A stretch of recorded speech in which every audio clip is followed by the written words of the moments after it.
sa Maynila, maraming walang tubig. Sa May A. Bonifacio Avenue sa Quezon City naman, bumubulwak ang tubig.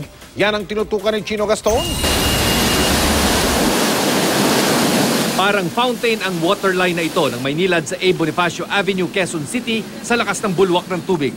Nasira kasi ng backhoe ang tubo habang naghuhukay ng test pits para malaman kung anong mga linya ng utility companies ang tatamaan ng Skyway Stage 3 construction.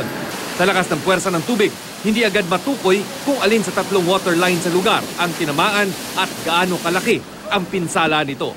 Ayon sa consultant ng proyekto, sinabi raw ng Maynilad, hindi na gumagana ang mga linya ng tubig sa bahaging ito ng A. Bonifacio Avenue.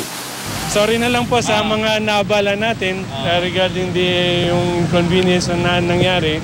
So, walang intention ng project na ito na gumawa ng mga ganyan na bala. Mistulang nagkaroon ng napakalaking bukal sa gitna ng lungsod matapos masira nga ng ginagawang construction ang pipeline ng tubig dito sa kaba ng A. Bonifacio na siya namang nagresulta ng pagbaha sa kalsada na siya namang nagdulot ng napakatinding traffic. Kaya ang ilang motorista hindi natago ang inis. Traffic dahil sa tubig. Super traffic talaga. Pero sabi ng Maynilad, alam daw ng contractor na EEI Corporation na may 3 active water line sa lugar.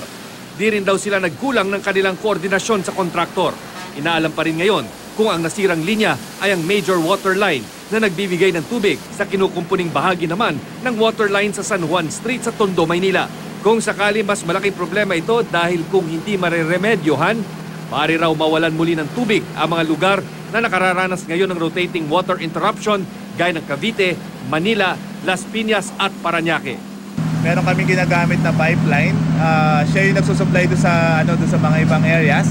Kaya 30,000 lang yung nawawalan. Pagka sinara namin yung pipeline doon sa Bonifacio, pati yun mawawalan ng tubig eh. Naghukay rin ang Maynilad sa lugar para matukoy kung alin nga sa 3 linya ng tubig ang tinamaan at para pag-aralan kung paano matitigil ang pagtagas ng tubig. Chino Gaston, nakatutok, 24 oras.